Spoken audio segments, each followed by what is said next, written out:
I've got a Kindle Fire that's got a survey. You guys can just fill it out and then hand it to the next person. That's right. And then we'll give out a couple of raffle tickets for the drawing. Thank you again. So this again is the information on the January combined people with the DI user group, and Gary Felicity, he's the co-chair of the DI user group.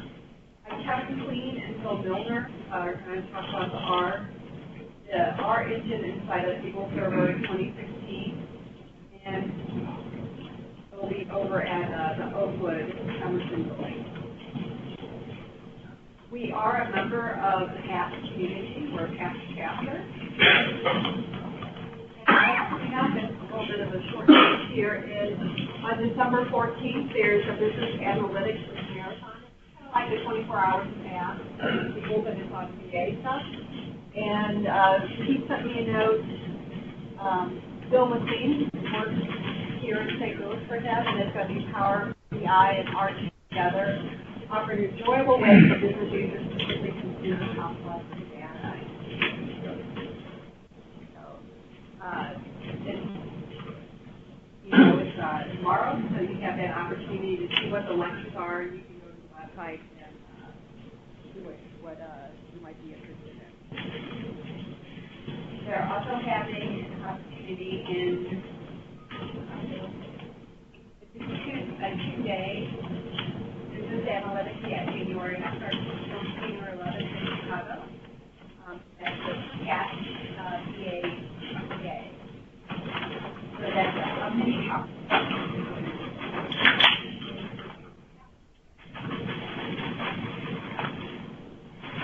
They also are having something new with CAT, the Civic Technology Movement webinar. They're going to have lectures this December 15th through the 20th.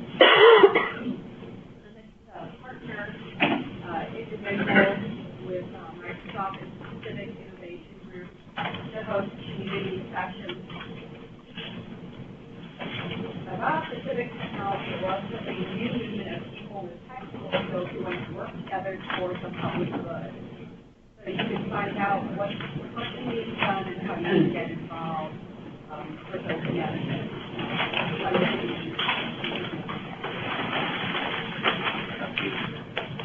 The e-store is still from the DAC conference, so if you're looking for some mugs or iPads, you can check out the DAC boutique.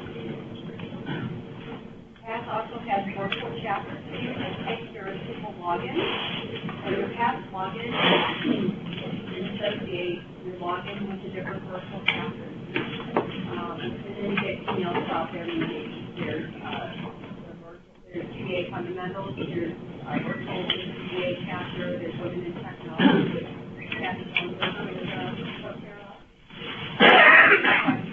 These are the meetings that are coming up this month. And all the meetings are recorded and usually posted on their website under the archive. Actually, on the voices of there. Oh, you get a nice visual on the speaker. Oh, I see that. And that's in something I know. Yeah, the same section on the voices. Oh, that's great.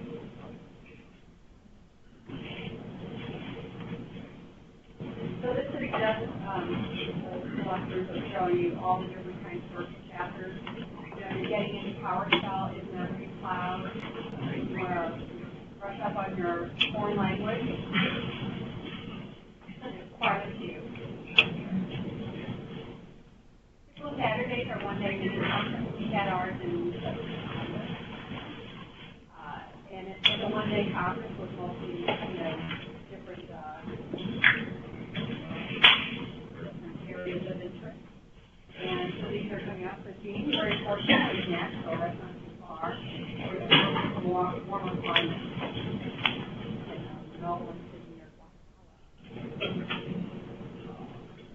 The CAD organizations are always looking for volunteers to get involved.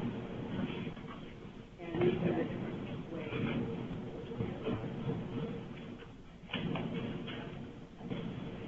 So Sunil, our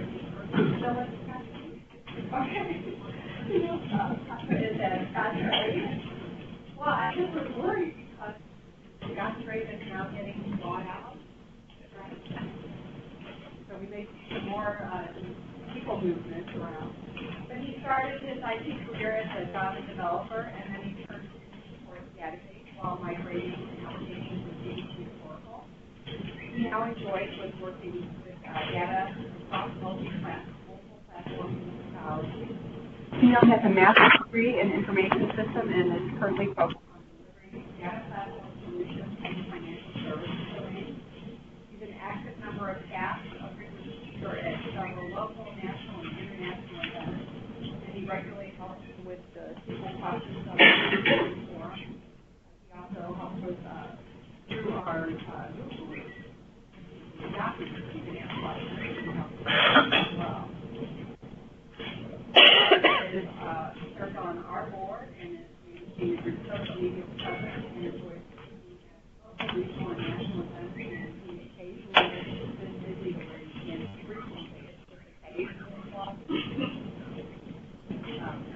as people listen in. So we really appreciate you guys be talking about deployment being agreed with that. And it should have been in your meeting announcement as far as the aspects and all that.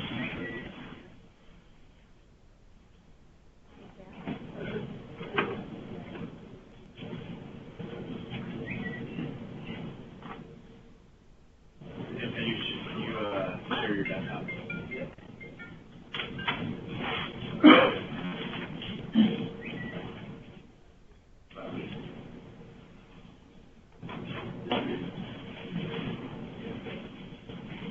So that's the third icon at the bottom, right? The red one.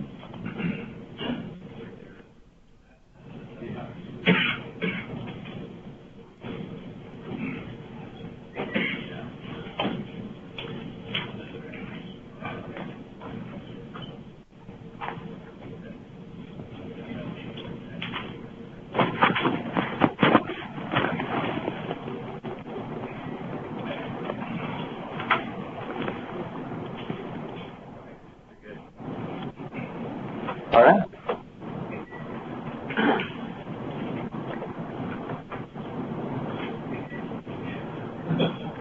All right. So we're going to start our talk today with DacPac deployments.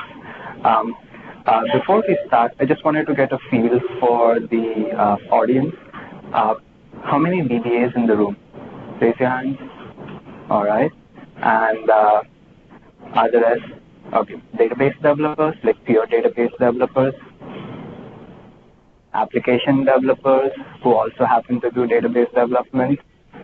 All right, a few. Okay, so we have a good mix, and I'm guessing the application developers are going to be super excited about this one, because we are going to talk about how to do SQL Server database deployments the way application developers are familiar with doing application development and application deployment. So let's see how to make these deployments easy for us.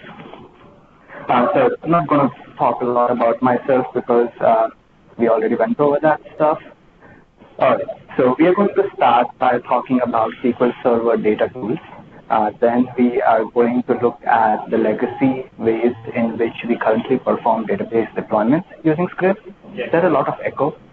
A little bit echo. Maybe move your mic down and like the presentation on. Hello? Hello? That's better. Still waiting for share resignation. I'm on slide 3 here. Here. On Skype. Yeah, on Skype. Go back to your.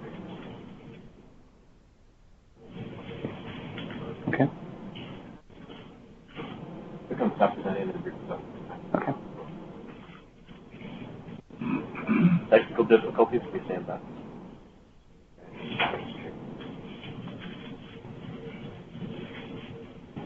Let me go back to the slide deck.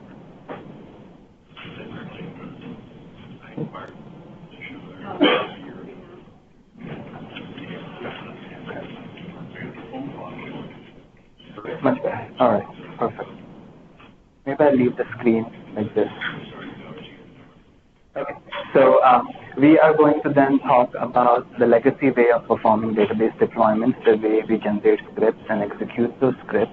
Then we're going to spend some time understanding what exactly is a DACPac, what are the benefits of using a DACPac for doing database deployments. We will take a look at SQL package.exe. That's a commonly used tool for orchestrating DACPac deployments. Then we'll go through some demos of performing DACPac deployments on an on-premise SQL server as well as on a SQL Azure database, and we'll leave some time for Q&A.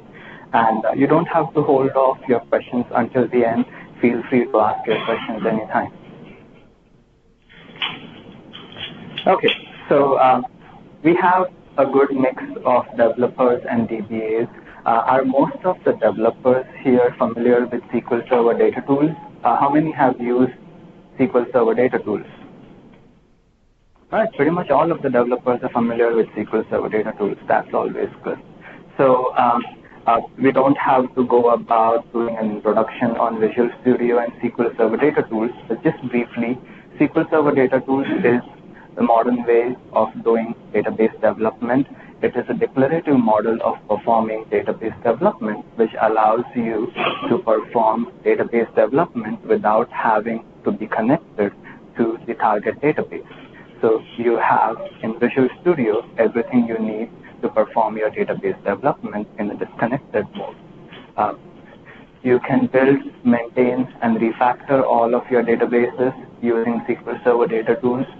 There is a really nice visual designer as well.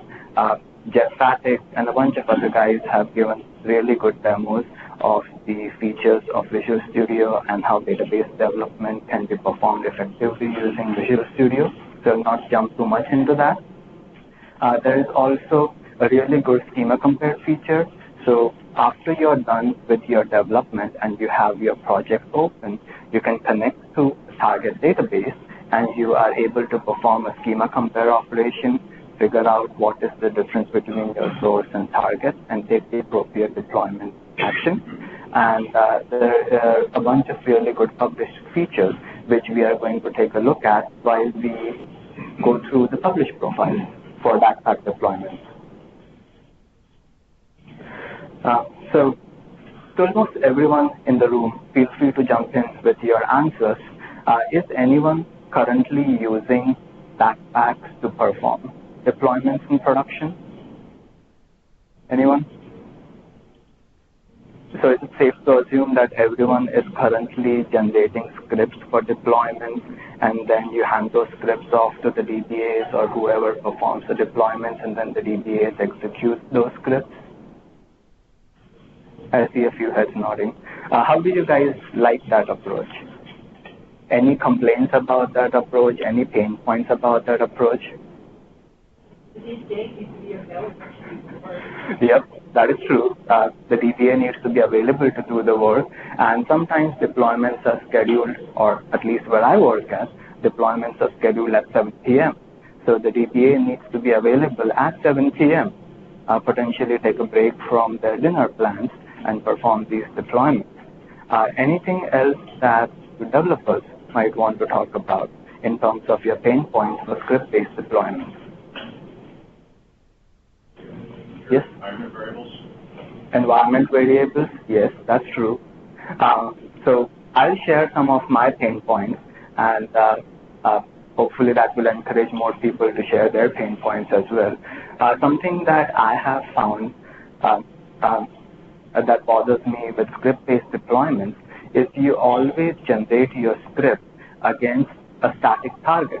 You assume that the state of your target database is at some baseline, and you generate your deployment script against that baseline. What if there is a drift to the state of your database? What if the deployment before you already created the column, added a column to the table that your deployment was supposed to add to that table?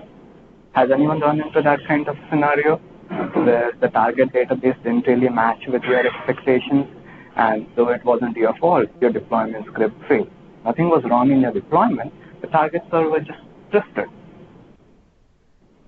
Yes, Dan? I asked a little bit. Another common script scenario is that the production DBA has an index on that top.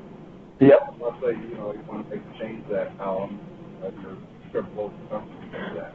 Yep. So Dan brings up a very good point. DBAs do a lot of performance tuning. Sometimes that performance tuning includes adding indexes to the production database. And what if your deployment script ends up not playing well with the change that has been made by the DBAs for performance tuning? Has anyone come across a problem that's on the proactive side? As a developer, I used to come across certain issues where I hand off deployment scripts to the DBAs, and I assumed everything was working fine. I got called for some deployment errors, so I asked the DBA to send me the deployment script back. Like, this isn't really what I expect to be. Found out that the deployment script doesn't really match up with what I have sent to the DBA.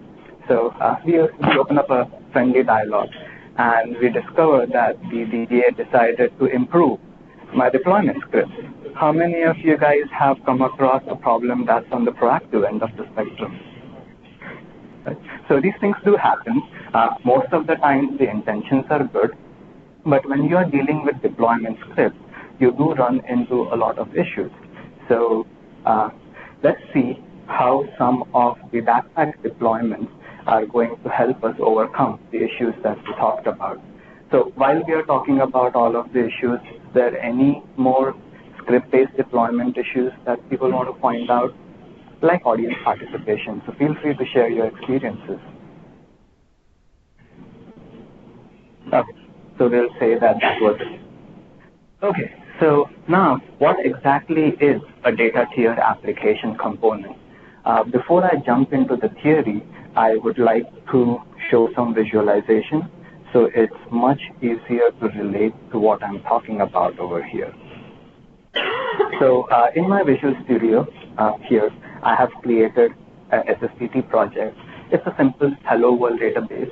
We have one table, we have two stored procedures, one to put some data into the table, one to get some data out of the table.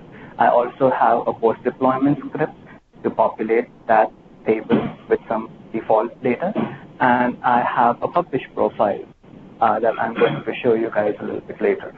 If you notice in the project settings down here, the output type is a data tier application component, a DACPac. So I just wanted to put this in the frame of reference as we start going into the slides and talk about some of the theory. So what exactly is this DACPac? This data tier application component is a logical entity that encompasses all of your database objects into a declarative model. So this DAC component is completely independent of the target database. It does not really have any information as to how to change the state of your target database. It's simply a logical representation of the desired end state. So this packages everything together into an artifact called a DACPac, a data tier application component package. That's the .DACPac file that we look at. So when you have an SSDT project, you perform a build on that SSDT project. The outcome, the artifact that gets generated from the build is always a .DACPac file. And looking at Visual Studio, you also have the option of being able to generate a SQL file, but in this case, we are not going to enable that option. We are going to look at what is a DACPac.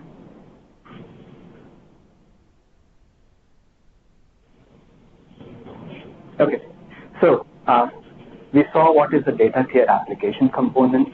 We looked at the fact that the output of an SSDT project build is going to be a DACPac. This DACPac is considered to be a portable deployment artifact. You can generate this DACPac without connecting your project to any target database. So it's completely independent of the target system.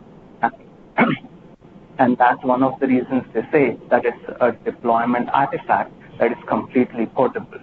It is also robust and tamper resistant.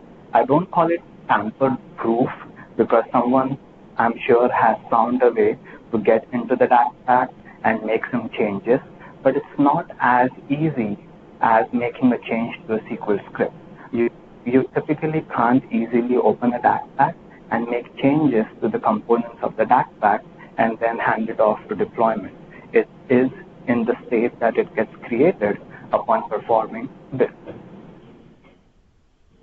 It does allow you to perform completely scriptless deployments. Before we go into scriptless deployments, we are going to look at what are the various ways in which you can gain confidence that your scriptless deployments will work well by taking a look at various reports that this DacPac, various reports that can be generated from the DacPac using SQL package.exe. We'll also take a look at how you can generate a deployment script, review that deployment script. If you don't have enough confidence in the scriptless deployment, you can always review the deployment script and actually execute that deployment script. But the eventual goal of showing all of these things is to gain enough confidence to perform a straight-away DacPac deployment that's completely scriptless and completely automated. No one needs to be there to watch over that deployment.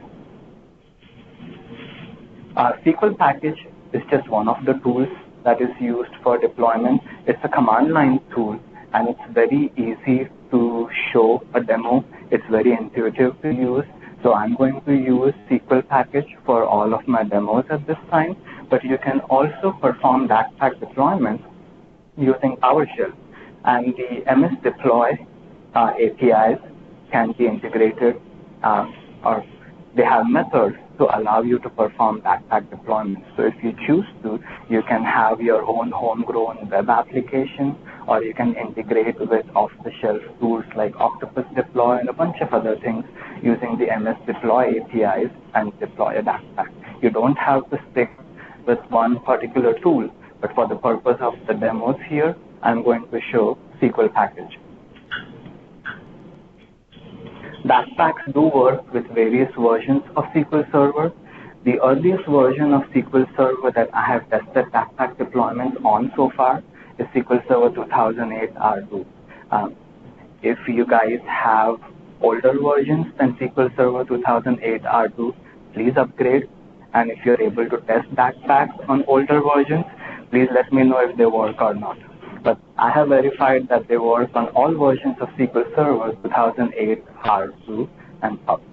They also work seamlessly with Azure SQL, the platform as a service, and they also work great with infrastructure as a service. And we are going to look at an easy rollback option to it. Okay, before we move into SQL package, there any questions about what is the data tier application component framework and what is a DacPac? All right, and let's move on to SQL package.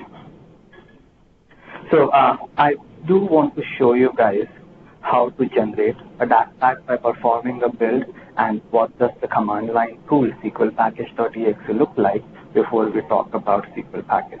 So I have my solution over here. It's pretty straightforward. I am going to perform a build. So we are going to build the solution. And down here in the output, after the build, it generates a .DacPac file and a .dll file. So it's literally that simple to generate a DacPac from your SSDT project. You don't have to do anything special. And the application development guys back there would probably appreciate this and be able to establish an analogy with how deployment artifacts are generated for application code. If you have a web application, if you have a piece of code for a C#, you typically perform a build, and the output of your build becomes a deployment artifact. With DacPac deployments, that same concept from application development now works for database development as well.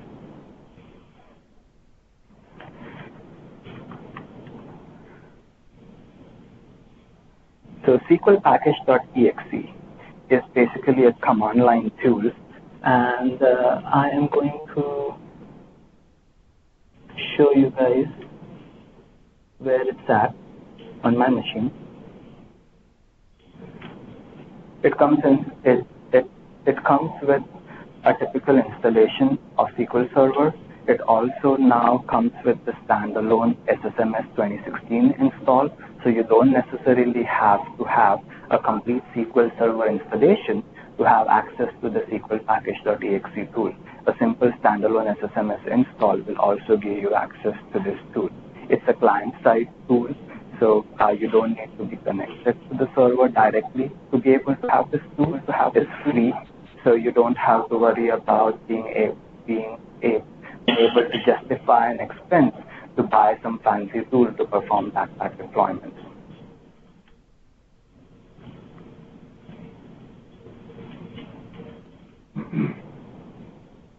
Okay, so pretty much all of the points that were on this slide we covered. The command line tool, it's built into SQL Server and it comes with SSMS install. You don't have to buy anything new. You don't require any additional licenses. You don't have to perform any extra installs. It's robust and easy to use, and you will see this during demos as to how easy it is to use this command line tool. It performs all of the DAC operations. SQL, so at my previous job, we also used PowerShell to perform DacPac deployments, and we have explored the various MS Deploy APIs as well. The PowerShell utilities and the MS Deploy APIs, I noticed at least a year and a half ago, used to have some features that were lacking. SQL package.exe is the one tool that I have experience incorporates pretty much each and every feature that you can possibly do with DacPacs. So that's the tool of my choice. Performs all DAC operations, and I'm going to show you a publish profile which will make it clear as to how you can control your DacPac deployments using publish profiles. And the publish profiles has a bunch of options which can be overwritten by command line parameters from DacPac. Before I muddy the waters, I'm going to show you guys what a publish profile looks like.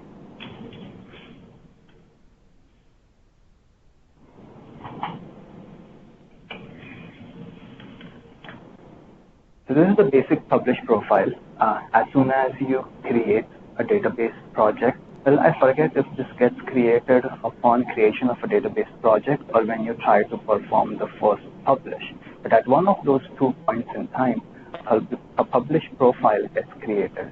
This is the very basic screen. It is going to ask you what is the target database connection that you want to deploy this project on, what is the name of the database, and what's the file that you want to get generated when you publish this particular database. Then the advanced option is something that I find really interesting. So you have 3 screens now. You have 3 tabs for the advanced options, and this allows you to control to a very fine grain how the behavior of your DacPac deployment on the target database is going to be. Something very interesting is the second checkbox from top, always recreate database. You may want to check that box if you are performing deployments on your local machine, and when you deploy a DacPac using this particular publish profile, when that checkbox is checked, it's going to first drop the target database and then recreate the entire target database. If you are performing deployments to a shared environment, say a shared development environment, a shared QA environment, obviously production environment, you do not want that box checked. The third one is also of interest. It's taking a very conservative approach. If you check that box, and it's going to stop your deployment if it feels that by proceeding with this deployment, you may incur some data loss. The definition of data loss is somewhat juvenile in this case. If you are trying to drop a table, it says that's data loss. If you are trying to drop a column which has some data, it detects that as data loss.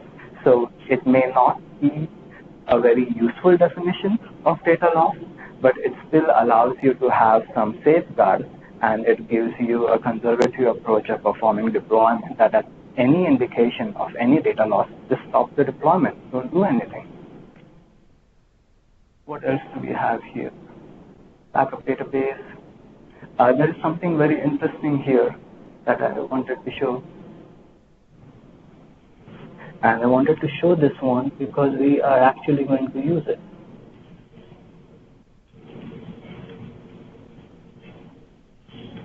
Generate smart defaults when applicable.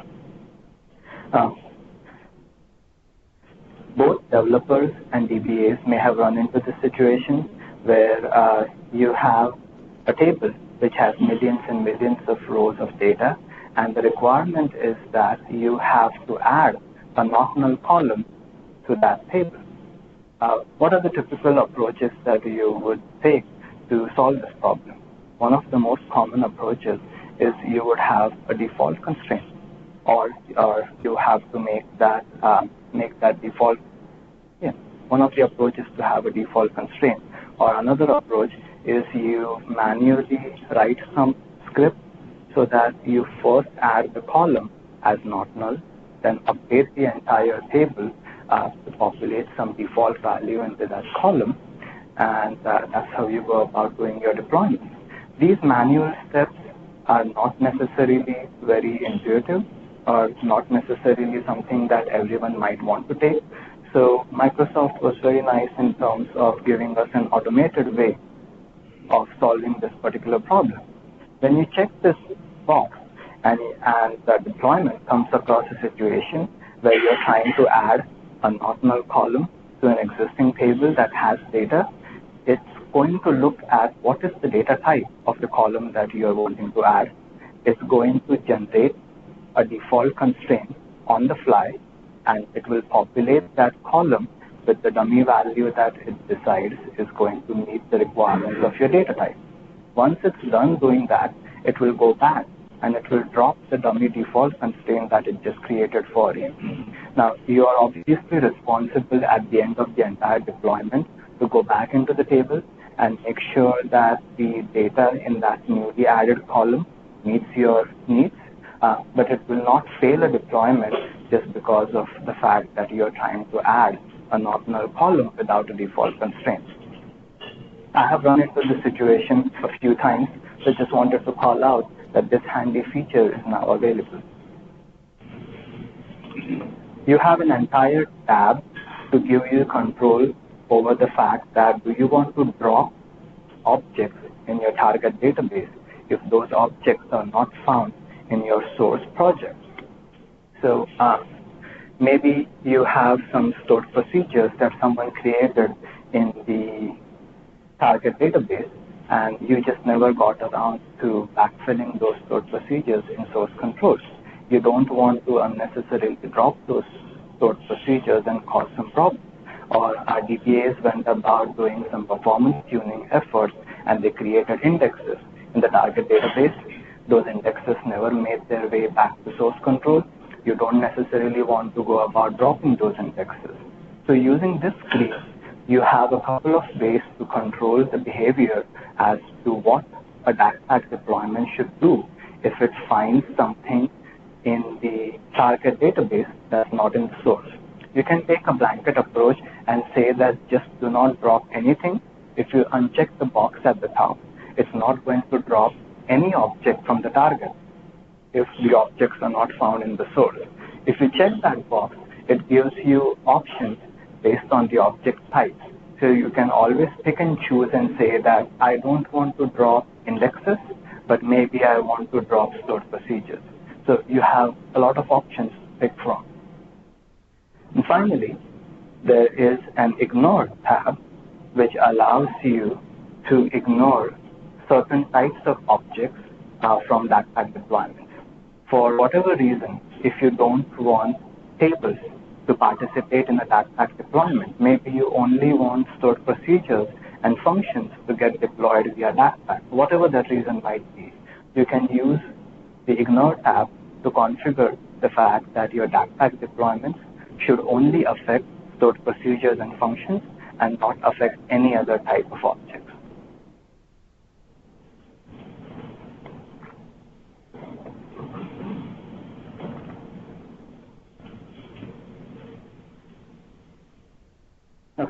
So that's my schmeal on the publish profile. I like to spend a few minutes talking about the publish profile because I have always found the publish profile to be one of the most powerful ways to control the behavior of a deployment. You can have a publish profile for your dev environment, one for your QA environment, one for your production environment, and the same DACPac can get promoted from dev to QA to production, and the deployment will behave differently based on the options that you have selected in your publish profile. And each and every option that you see in the publish profile can be overwritten by a command line parameter that you may be able to pass in from your SQL package tool. So during the demos, I'll talk about that as well. Right, so here we are going to briefly look at what are the various operations that you can perform with a DAC. All of these operations can be performed using the SQL package. Have you guys imported a live database into Visual Studio to create your SSDT project? Yep, I see a few heads nodding. Have you guys imported a DacPac to create a Visual Studio SSDT project? Yep, you have done that. All right. So how did you get hold of the DacPac?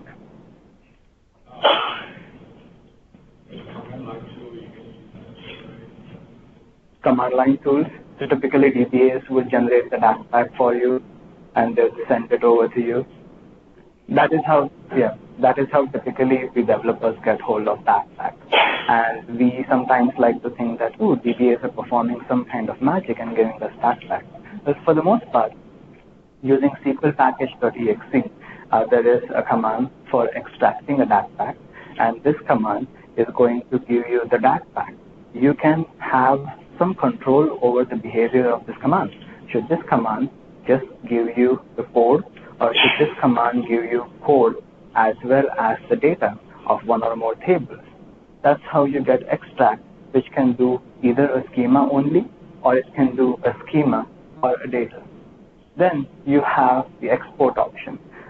Is everyone familiar with DacPacs by now? So Microsoft introduced DacPacs when SQL databases started making their way up into the cloud.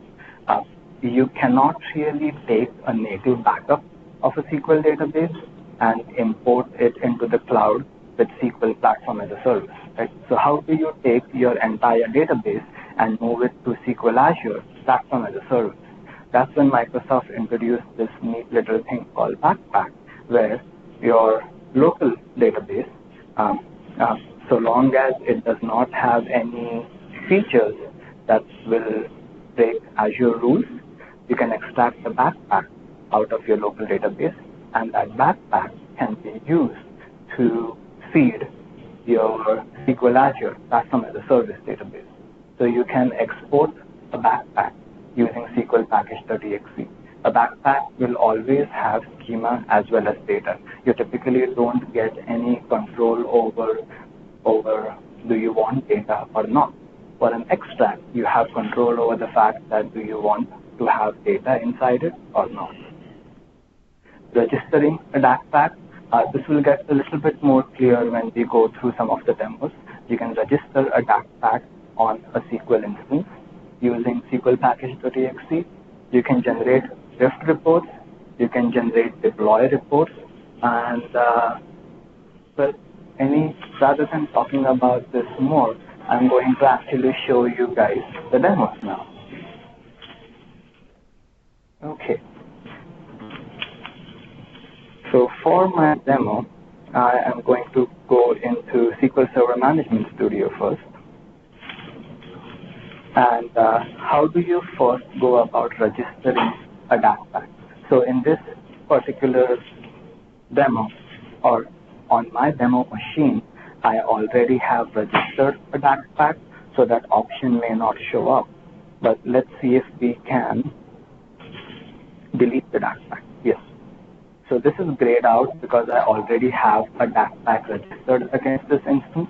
I'm going to delete this data tier application component, and we are going to re-register this DacPac. I'm doing this via a GUI tool. You can always do this via PowerShell commands as well.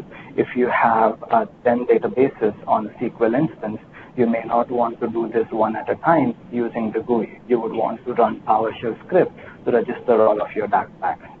What the process of registration does is it detects the state of all of your schema objects.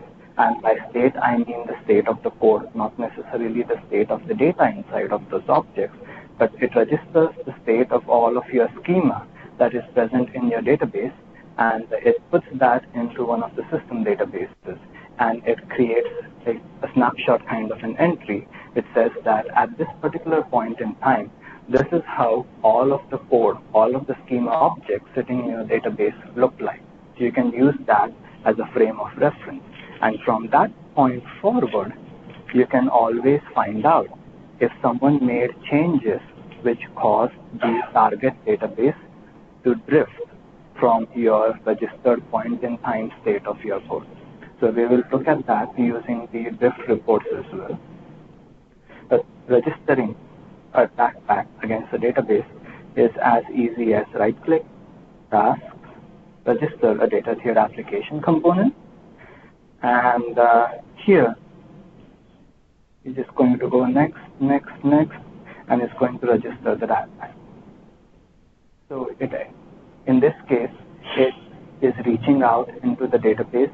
It is taking an inventory of what is the state of all of the objects inside of this database, and is putting all of that information into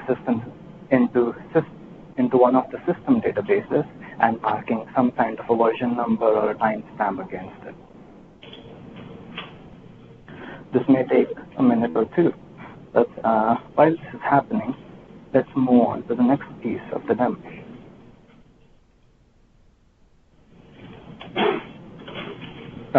So before I show you the deployment report, I'm going to briefly talk about how did I generate a deployment kind of a scenario. We have a very simple table over here, the demo table. Initially, this table had 3 columns: row value, row key, row value, and row last updated date.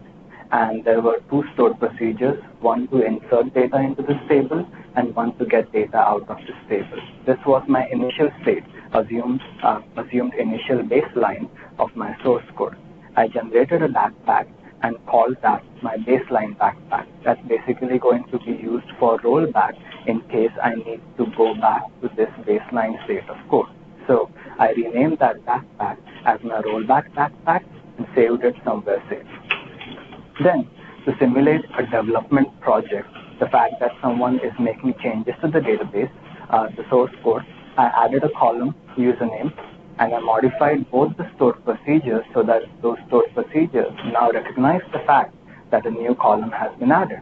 So the insert stored procedure will have reference to the new column, and the select stored procedure also has reference to this new column. I saved that, I built it, and the DACPac that came out of it became my rollout DACPac. So just simulating a very, very simple change to show a rollout and a rollback scenario. So you will come across a few names here. The Hello World Rollout DACPac. This is the DACPac which contains the fact that we have added a column to the table and we have modified the stored procedures to recognize that column. And somewhere down here, when I'm going to show the rollback, you will come across names like rollback DACPac. So this will be the initial state that we talked about, the initial baseline state. Okay, so now that we know what are the changes that we expect to get deployed when we deploy this DACPac, we are going to look at various ways to generate some confidence that a scriptless DACPac deployment is indeed going to do what we expect it to do. So here we are going to invoke the SQL package.exe tool, and we are going to pass in deploy report as the value to the action parameter. So this action parameter is how you control what exactly is your SQL package deployment going to do. Is it going to generate a diff report? Is it going to generate a deploy report? Excuse me. Is it going to generate a deployment script? Or is it actually going to go ahead and perform deployment? All of that is controlled via an appropriate value to the action parameter. In this case, the value for the action parameter is the deploy report. We have to also pass in some other parameters since we are going to want to check how this deployment is going to behave. We have to pass in the deployment artifact. So your source file is the deployment artifact, which is my rollout.DacPac. The output path is where it's going to generate the deployment report that allows us to view what changes are going to get deployed if we were to deploy this DacPac. The profile, the parameter for the profile, this is where you pass in the location of your publish profile file, because the publish profile is what controls the behavior of your deployment. And then you also have to pass in the target server name and the target database name. So let's go ahead and generate this deploy report and see if we are going to deploy what we said we are going to deploy. So we talked about the fact that this deployment should basically add one column to a table, and it should have changes to two stored procedures to the effect that this column is being added. Let's see if it actually does that. Depending on how many changes you have and how good your underlying hardware is, it can take anywhere between a few seconds to a couple of minutes. Obviously, since I'm giving a demo, it's going to run for longer than when it ran during my practice demo. So let's see if it comes up pretty quick. Okay, so it did finish generating the diff report. No, we created the deploy report. It did finish creating the deploy report and it's telling me where the deploy report is at now. So let's go take a quick look. Have my deploy report. All right. So we talked about the fact that this particular deployment is going to affect one table. It's going to add a column to the demo table. So that's what the deploy report confirms, that one table is being altered. And it also tells us that the two stored procedures, the one to insert data into that table and the one to get data out of that table, is also being altered. So this gives you a very high-level summary as to which objects are being affected by a deployment and what is the nature of that change. Are you creating the object? Are you altering the object? Are you dropping the object? So to people in change management boards or change review committees, you typically want to submit this kind of a report. At my current job, we typically have an approach where we list out all of the objects that we are going to change and what is the nature of that change in a big spreadsheet. That spreadsheet can go anywhere between 2 to 200 lines, depending on the nature of the deployment. And for the most part, I have noticed developers manually have to create the contents of that spreadsheet. This creates the summary report that you can submit to your change management board, change management committee in an automated fashion. And they will also have confidence that you didn't fudge this report. This was generated by a system. So it's a whole lot more reliable than we developers are.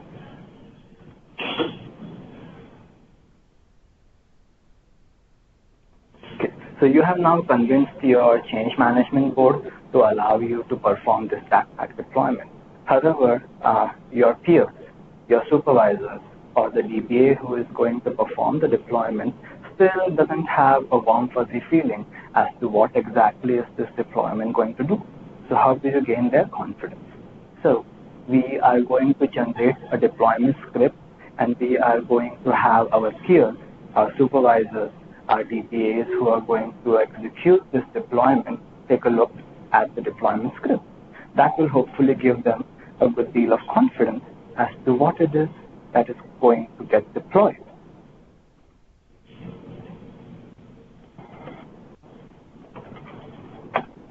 So while this is running, I will walk through the action or what is different between this command and the previous command.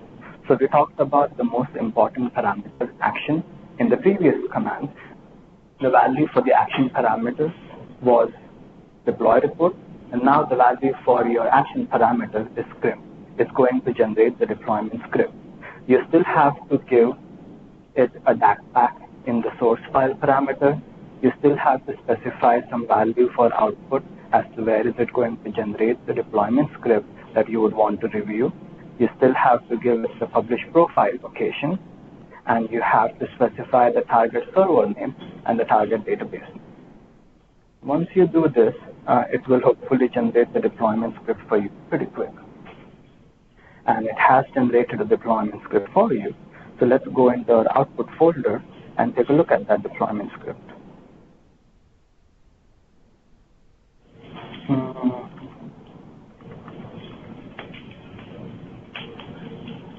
Finish.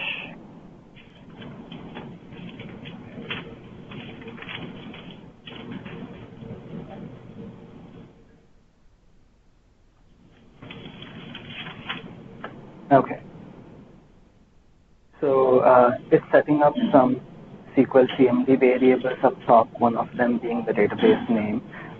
These other variables you may or may not care about depending on what you are trying to deploy. And then you have some standard boilerplate code which checks if SQL CMD is enabled against the database or not. And then you get into the meat of your deployment. So here we were trying to perform some changes to the table called demo table. We were trying to add a column to this table. So here you can take a look at the script and verify that it is indeed adding one column to your table, demo table. You can also verify that it's making changes to the create string stored procedure. And further down, you can also check that it's making some changes to the select stored procedure, which gets the data out of your demo table. And then finally, you have your post-deployment script. How many of you guys use the post-deployment feature of SSDT?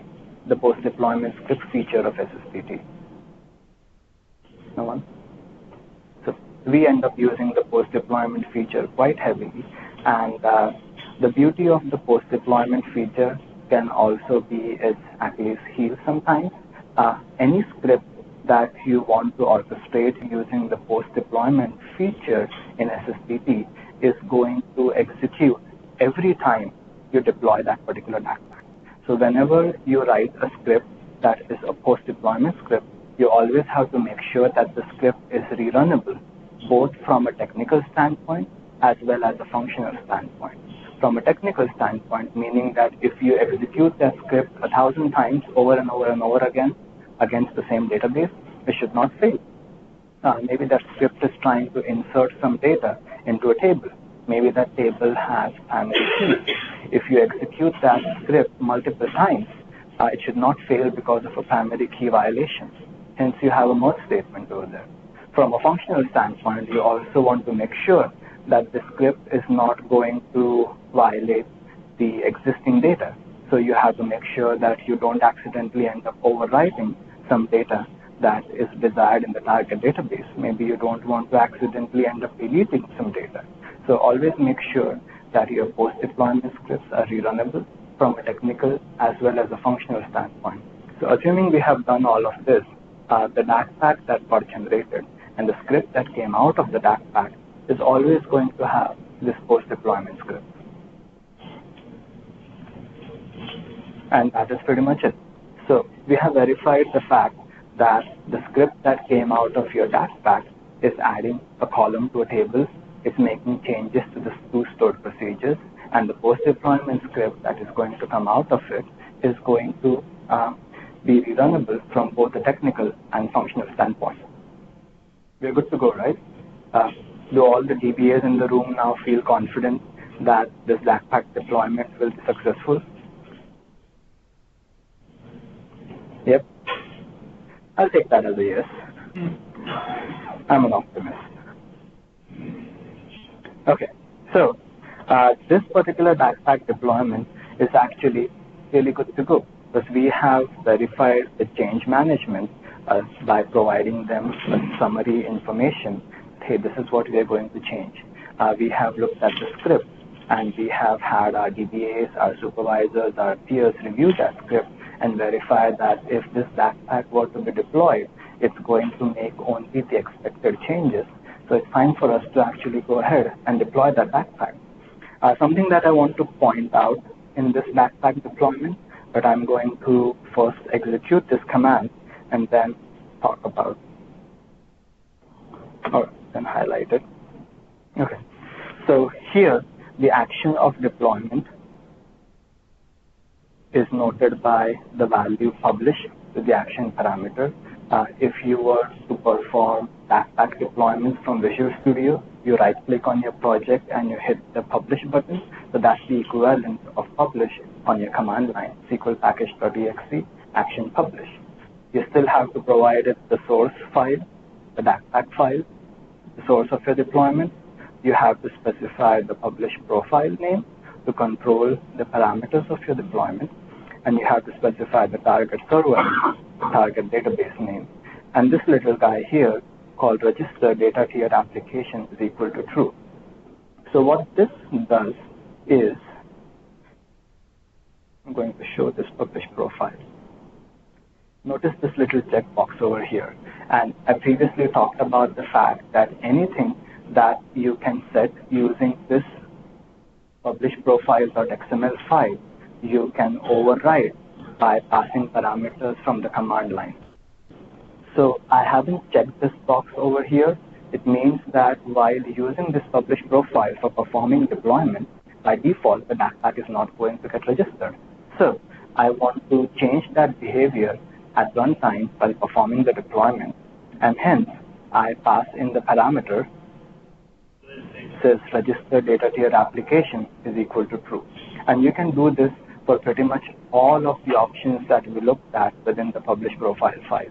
There are like 300 odd options that you can control this way. So let's see if our DacPac deployment was successful. Yes, it was. So it does give a brief message as to what is going on. It's initializing the deployment, it's analyzing stuff, then it's going to alter the table we talked about, it's going to make changes to the to-stored procedure we talked about, and then it's saying everything was done successfully, publish completed successfully. I know we have been talking about diff report, but I have been saving that until now because without making certain changes, it's difficult to appreciate what exactly it is that a diff report does.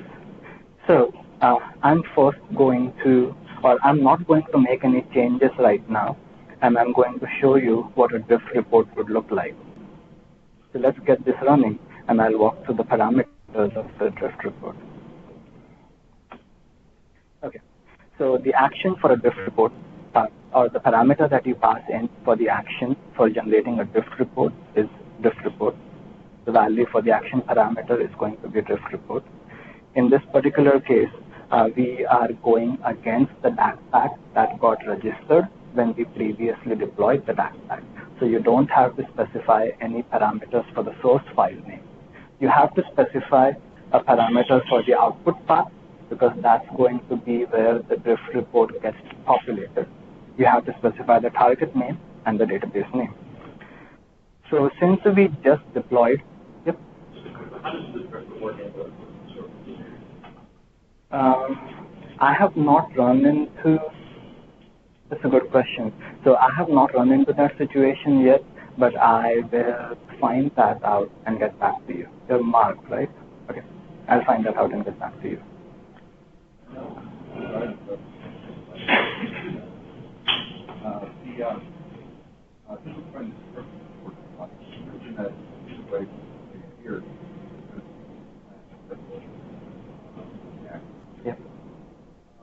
So while those modify or identify the full DACPAC? No. Some other alternative. Yeah, exactly. So for example, if I have a version 1 of the database and I deploy today, Yep. and tomorrow I want to deploy version 2, could I part of my automate install version 1 DACPAC, part of the version 4.0 DAC, that's pretty good. That's Okay. Yeah. Yep. So that's a good question. So Dan's question was pertinent to, is there some flexibility in terms of drift report that might go across previously deployed versions of a DACPAC? Did I summarize that right? Yeah. Okay. So unfortunately, I haven't I haven't come across any features that allows you to generate a drift report based on much older versions of a DACPAC that has been deployed. It typically has to go against the last deployed version of a DACPAC. Now, if you have your own DACPACs that you may have saved over a period of time and timestamped as versions, you can always generate a deploy report, and that deploy report will allow you to capture what changes happened between a particular version of the DACPAC and the current state of your database. But I'm going to take that question away as well and research if there is indeed a way. But from some of the cursory stuff that I have looked at, I didn't find an easy way to go back to older versions of DACPAC and generate a drift report against older registered versions. Okay, so here we have generated a drift report based on the last registered version or the last registered version based on the DACPAC deployment. We haven't made any changes, so ideally that drift report should show no changes. So let's go in here and verify that it does indeed show what we expect. Alright, so here's the drift report. This drift report, as expected, shows that there have been absolutely no changes made to the database since the last time you deployed the DACPAC and you registered this DACPAC. So now we are going to simulate an unauthorized change. So I have the column username. Its length was varchar 500. I'm simply going to increase its length to varchar 600.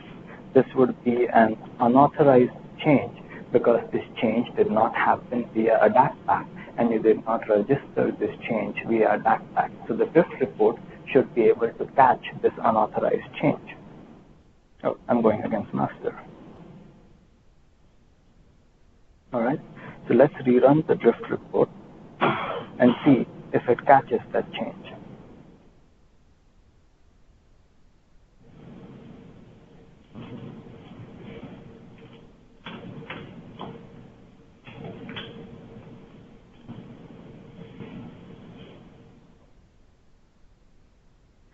I should have set this command running before I talk. Okay, so it's going to probably take its own sweet time. Let's see what it does or how quickly it comes back. But basically, it's going to regenerate a drift report, and that drift report hopefully should capture the fact that there was indeed a change made to the database outside of your DACPAC registered deployments. Alright, it successfully generated the drift report, so let's refresh this file and see if it shows it up. Alright, so here you now have your new drift report, and this new drift report is showing you the fact that a change was made in the demo table, a column was added. I have tried to look into the fact that will it give me any more information as to who made the change, what time was this particular change made. Unfortunately, so far, this is all that a drift report is able to give you. It's not able to give you audit kinds of information as to who made this change and when was this change made. So it does give you some visibility as to what unauthorized changes may have happened outside of your DACPAC deployment, but this is not a replacement for a full audit trail. So just be aware of the fact that don't depend on the drift report as an audit trail.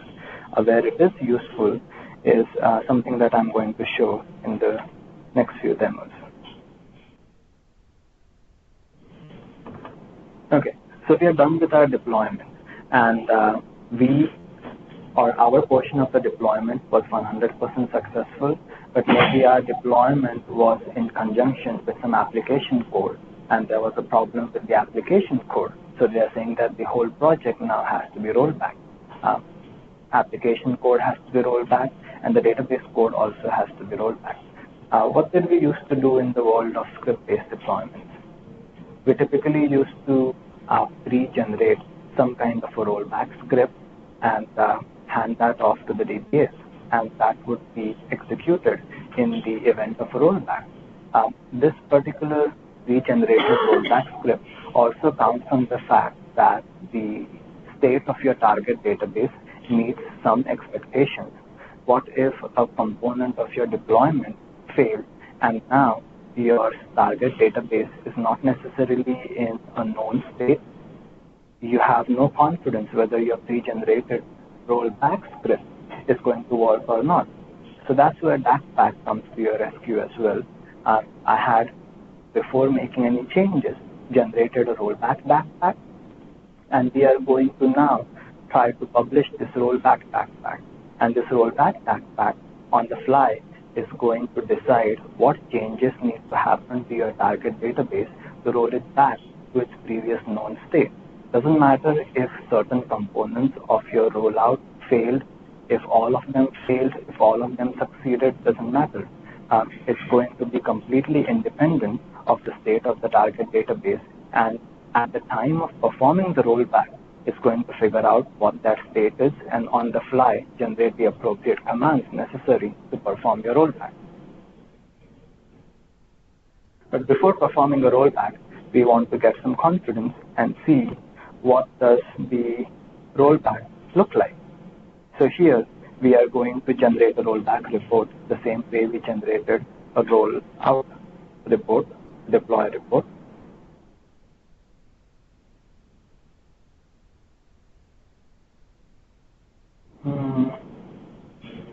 Did I not copy this?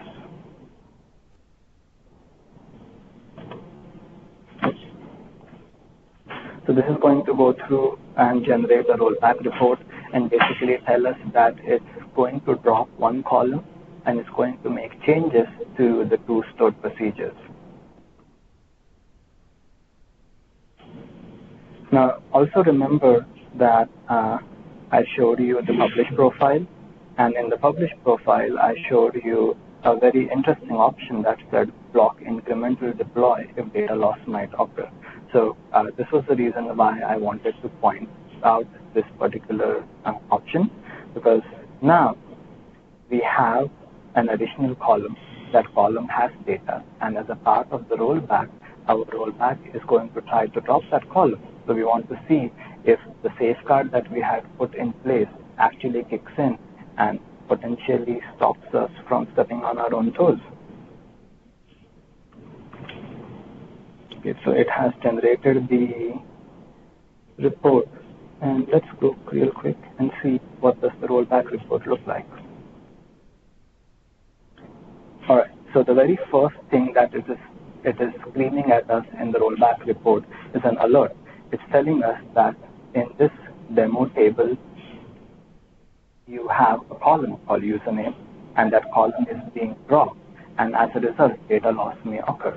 And then it's telling us what it is going to perform. So it's going to drop this column, and it's going to change the two stored procedures. Now, just based on this report, you have the ability to take certain corrective actions, or you have the ability to say that, yep, I expect this particular data loss to occur, and I want it to occur, let's proceed.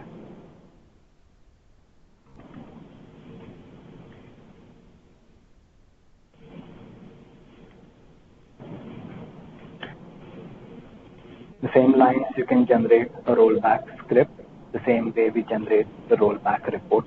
I'm not going to show the rollback script because I want to save some time to be able to show the Visual Studio Team Services demo. But now, we have some confidence about the fact that we generated a rollback script, we generated a rollback report, and the rollback is doing what it is expected to do. So let's go ahead and perform the rollback.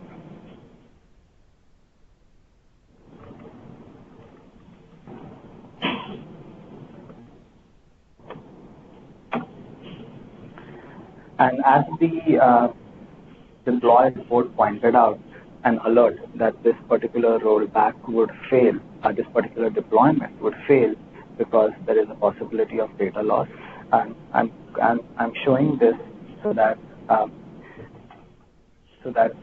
an expected failure shows up on the screen. Typically, when something red shows up on the deployment screen, the first response that I hear is, oh my God, DacPac deployments are broken. Sunil, what do we do with this now? Like, just calm down. This is an expected failure. This is something that we have put in for our own safeguards. And it's perfectly okay for this particular DacPac deployment to fail. So it's going to fail, and it's pointing out the fact that you are trying to drop a column in the table. This is going to cause data loss. Your deployment options were to block a deployment if data loss were to occur, and hence this deployment is being stopped. So now we are going to override this behavior by passing in the appropriate value to the parameter block on possible data loss. We have that checkbox checked in our publish profile, and using this parameter, we are going to override that behavior.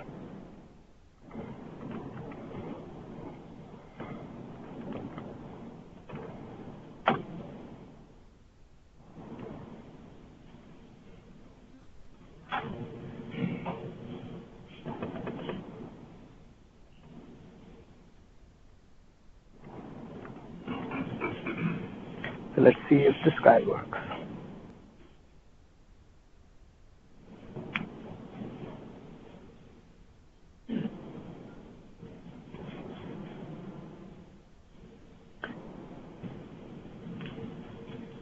And how long it takes to perform these operations ranges from a few seconds to a couple of minutes. It just depends on the luck for the day.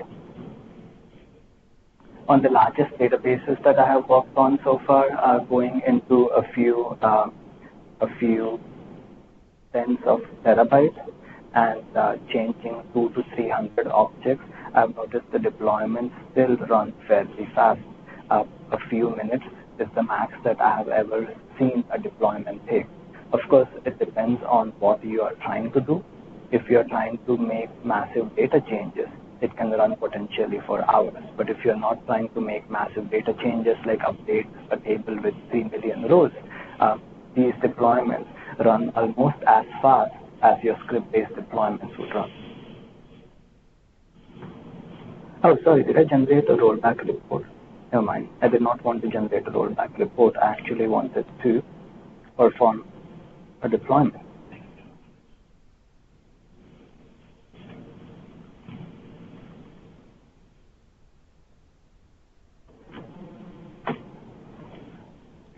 So in this particular deployment, there is another expected failure. We have noticed the fact that after a DACPAC deployment was performed, we had registered a version of the DACPAC, and then we had made some unauthorized changes to the target database via our scripts. They weren't really as a part of a DACPAC deployment. They weren't really registered. So these were pointed out in our drift report. And this particular deployment is expected to fail because I have checked a box which says, if drift is detected, block deployment.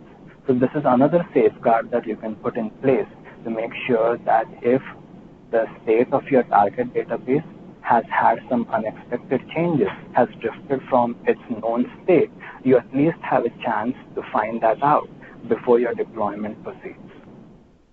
So, as expected, this deployment has failed and is clearly pointing out that the target database has drifted from its registered version, and that's why this deployment has failed.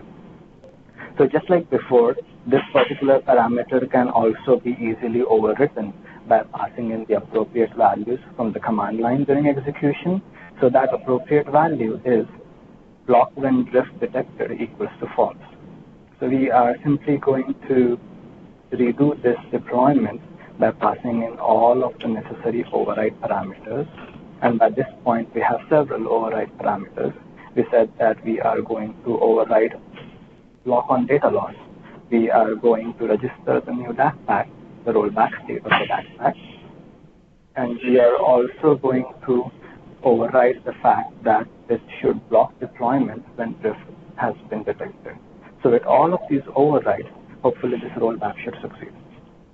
Again, it may take a few minutes or so, but once this is done, we will move over to the Azure portion of the DACPac deployments. While we are waiting on this guy to be done, any questions so far on the on-prem version of a DACPac deployment? And I know I have a couple of unanswered questions, one from Mark, one from Dan. So I'm going to come around, note down your questions, and find answers. I have a question about one script. Sometimes we look at multi-service with take one, something like that, where like they and Yep. So like let's say that's one. Where would you could do it as some team change? That's the deployment script, something else. How would you what then So the answer to that actually is it depends on the nature of the activity that you are trying to perform. Just to take a step back, the behavior of a DACPac deployment in terms of redeployment scripts, the actual core of a DACPac deployment, and then post-deployment scripts is the fact that it doesn't matter what you have inside your pre-deployment scripts and post-deployment scripts. That is not factored in while generating the deployment plan. So it's not going to look at what is in your pre-deployment scripts before it says that these are the schema change commands, these are the DDL commands that I'm going to generate. So if you unfortunately have some DDL commands that may or may not play well, or your DDL commands in your pre-deployment scripts, if you have some that may or may not play well with the actual schema changes that are the core piece of the deployment, it's going to be an ugly scenario. It has no concept of looking into your pre-deployment script and taking an appropriate decision based on that. So typically what I have done so far is the situation that I previously talked about. You want to add a not null column to a multi-million row table. That is where before smart defaults was introduced in I forget which version of DacPac, but it's a fairly new entry into the published profile of the DacPac. Before that, I just used to write post-deployment scripts. During my actual deployment, I used to create that as a nullable column, and I used to write a post-deployment script which would go about adding the appropriate value to that column and then changing that column to a not null. Now with smart defaults, you don't have to have that kind of a workaround. But all of these workarounds typically have to be handled on a case-by-case basis, depends on what exactly it is that you're trying to do. For the most part, I have noticed DacPac deployments do end up taking the appropriate action. But yes, there are cases where someone say, are there any data modelers in the room? So it's okay if I hate on the data modelers. But at my last job, we used to have a data modeler who was very particular about the order of columns in a table. So there is a set of columns that define the behavior of the row, or that capture the metadata of the row creation date, row last update, date time, and who made changes to that. He always used to like for those columns to appear at the end of the table. That's perfectly fine for a logical data model. But say you have a multi-million row table, you need to add some business column to the middle of the table, or you need to add some business column to the table. If you would happen to go to my data modeler friend, he would add that column to the middle of the table, shifting the remaining columns to the right. And then he would also give you a script, which would essentially cause the whole table to get recreated. So if something like that gets checked into Visual Studio, it's going to unfortunately cause the deployment behavior to be that it will drop that table, or it will create some other table, copy all of those 300 million rows to the other table, drop the table, and then move that data over. So this kind of things can have various corrective actions. One is user education, that hey, there is a difference between logical data model and the physical data model. In the logical data model, you can have things in a proper order, but sometimes in the physical world, you have to make certain compromises in the favor of performance, or where it actually doesn't matter what is the order of the column. So it's perfectly fine to add a business functionality column at the end of the table. It may not look pretty in the logical data model, but it works perfectly fine. Or you could have something to the effect that, hey, we absolutely need to eat the cost of this. For whatever reason, this column has to sit in the middle of the table and the remaining columns have to go to the end. And you have to then be aware of the fact that at the time of deployment, you may incur that cost.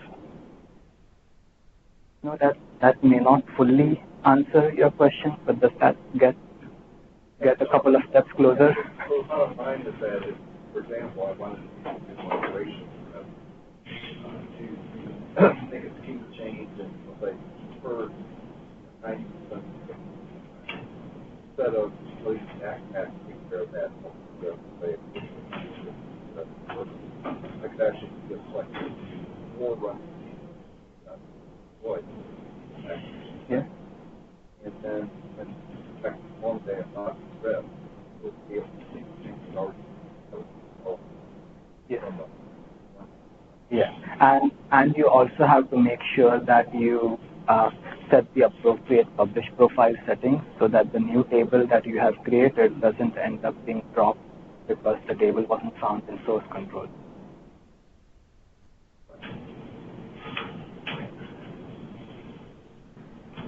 All right, so this has completed our rollback.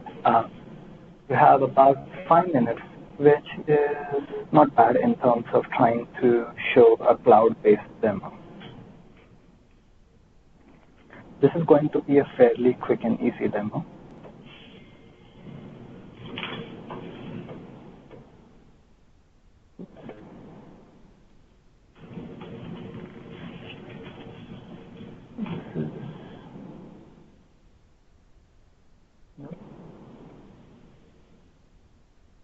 Okay, I might have to do this.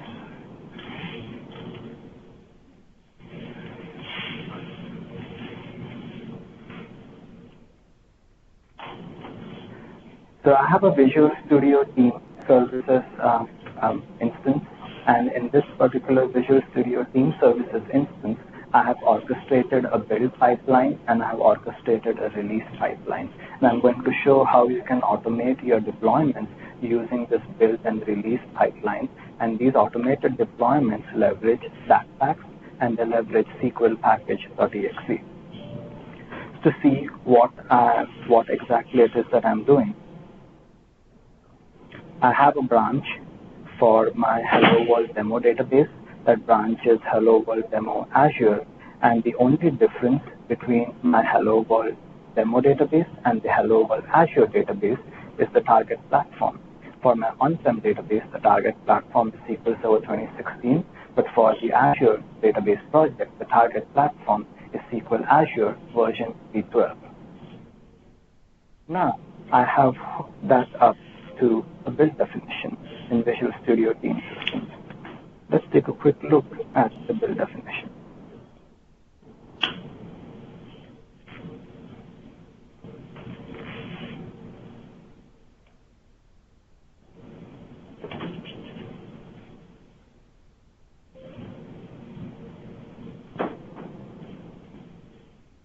Alright, so this build definition has 3 tasks. We talked about the fact that when you want to perform DacPac deployments in a manual fashion, you first have to perform a build. That build has to generate the DacPac, and then you have to get hold of the publish profile. You have to put all of these artifacts together. An automated way of doing all of that is using these 3 steps. So you first have an MS build task. That MS build task goes into the project, and we have set up the fact that it's going to go into the solution and it's going to perform a build of the solution. The output of this build task is going to be the DACPAC artifact. And we have another artifact that is necessary for deployment, and that artifact is the publish profile artifact. So the next tasks are going to gather these artifacts and put them into a staging area in Visual Studio Team Services. So in this task, we are telling it to take hold of the DACPAC artifact that was the output of the previous build process and stage it. And then in this task, we are telling it to take the publish profile artifact and stage it into Visual Studio Team Services staging area.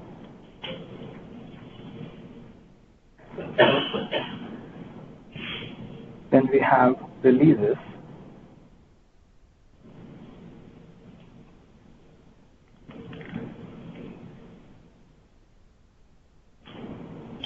And releases are what perform the actual deployment.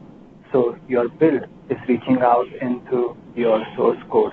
It is performing a build, gathering all of the artifacts, staging them somewhere, and the release definition is taking all of those stage artifacts and is actually performing the deployment. So here we just have one simple task. That task is execute Azure SQL deployment. This task is something, or all of the tasks that I showed here are basically something that Visual Studio Team Services provides for you out of the box. You don't have to do any fancy coding to get access to these tasks. Just literally drag and drop. So this task is going to ask you what is the target server name, what is the target database name, what is the SQL admin username and password, and then it's also going to ask you some information that is pertinent to your deployment artifact. So you have the type of deployment. You can deploy a script if you like. You can have that as your deployment artifact. But here we are going with the DACPAC file. It's going to ask you the location of the DACPAC file. That's the staging area. And then it's going to ask you the location of the public profile. That's also sitting in the staging area over here. And then it's going to ask you about certain firewall options. You have to auto-detect the firewall. With Windows Azure or with SQL Azure, your database server always has a firewall, and by default, you don't allow external connections against the firewall, right? Or external connections to go through the firewall. Visual Studio Team Services is considered an external service. So how do you make sure that Visual Studio Team Services actually has access to your database server to perform the deployment? You don't have to scratch your brains. They give you a very easy way to do it. It is going to auto-detect what firewalls are in place. It's going to open that firewall port temporarily. And then, using this checkbox, we have also told it that when the deployment is complete, just delete that firewall root. So close the port that it had temporarily opened for performing the deployment. And it goes about doing its thing. So we simply create this release. This release is going to ask you which build did you want to deploy. So pretty much every day, or maybe at the top of every hour, maybe every week, you can keep on performing builds. You don't necessarily have to deploy all of those builds. You may perform build at the top of every hour, but maybe only the last build for the day, the build that got generated at 5 p.m. is the one that you want to deploy to your dev environment. So it allows you to pick and choose from all of the previously generated builds, which build do you want to deploy. So I'm going to deploy the latest build, and you simply hit the create button, and it's going to go about doing your deployment. So release 8 has been created, and it's going to run through the logs or the logs are going to show that it performed the deployment of your release.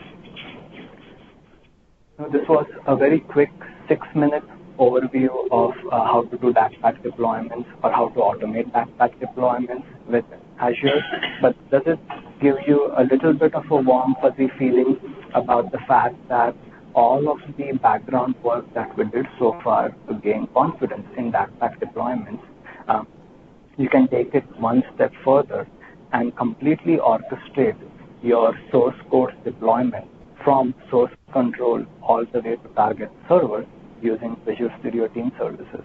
You don't have to touch the source code once the developer has checked it in. You don't have to touch the source code. You can set up a build and release pipeline, and it will get deployed automatically to your target server. This might take a few minutes to run.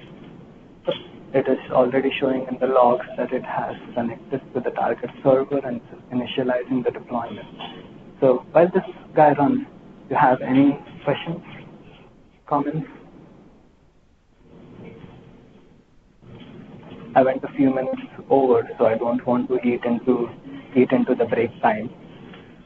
But, I'm seated right here. So if you guys want to come over and ask any questions, you feel free to. Sorry? What's your website again? My website? Yeah. SQL with Sunil. Well, SQL with Sunil.